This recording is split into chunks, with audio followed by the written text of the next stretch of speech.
আসসালামু আলাইকুম। আজকে আমরা দেখব আ নাম্বার অফ আর দা নাম্বার অফ এর ব্যবহার। দুটো দেখতে প্রায় একই রকম কিন্তু মিনিং আর ভার্ব ইউজেস কিন্তু সম্পূর্ণ আলাদা। ঠিক আছে? এ নাম্বার অফ যদি আমি চিন্তা করি, এটার মানে হচ্ছে কিছু সংখ্যক বা অনেক যেখানে মানুষ বা জিনিসকে বোঝায় এবং এটার মিনিং অনুযায়ী মিনিংটা হবে প্লুরাল এবং এরপরে প্লুরাল ভার্ব বসবে। ঠিক আছে? তাহলে স্ট্রাকচারটা কি হবে? আ নাম্বার অফ প্লাস যে নাউনটা থাকবে তার প্লুরাল নাউন প্লাস ভার্বের প্লুরাল ফর্ম। ভার্বের প্লুরাল ফর্মগুলো কি, কি? আর, হ্যাভ, ডু, ওয়্যার এগুলো। তাহলে এক্সাম্পল যদি দেই, a number of students are absent today. A number of people have complained. ওকে?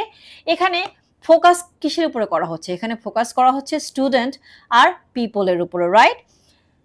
এখন আসি the number of. The number of means সংখ্যা। এখানে ফোকাস মানুষ বা জিনিস না, এখানে ফোকাস হচ্ছে সংখ্যা নিজেই।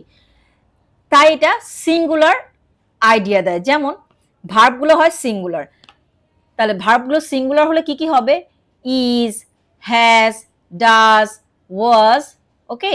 তার স্ট্রাকচারটা কি হবে? স্ট্রাকচারটা হবে the number of plus plural noun. এই পর্যন্ত কিন্তু আগেরটার মতোই, কিন্তু এখানে এসে কি হয়ে যাবে? সিঙ্গুলার ভার্ব হয়ে যাবে। The number of students is increasing, the number of employees has decrease. তাহলে আমরা শর্টকাটে যদি মনে রাখি, এ নাম্বার অফ হচ্ছে গিয়ে প্লুরাল ভার্ব আর দা নাম্বার অফ হচ্ছে সিঙ্গুলার ভার্ব হবে। ঠিক আছে? তাহলে আরেকটা এক্সাম্পল দেই, a number of workers are on leave. অনেক ওয়ার্কার ছুটিতে আছে। এখানে হচ্ছে গিয়ে ওয়ার্কার্স প্লুরাল, রাইট? ভার্বও plural. The number of workers is low. এখানে ওয়ার্কারের সংখ্যা কম। হ্যাঁ, এখানে ফোকাসটা কি হচ্ছে গিয়ে নাম্বার, দ্যাটস ওয়াই এখানে কি হলো? ইজ। আজকে এই পর্যন্তই। Thanks for watching. If you like this video, please like, comment and share. And don't forget to hit the bell icon for the upcoming videos.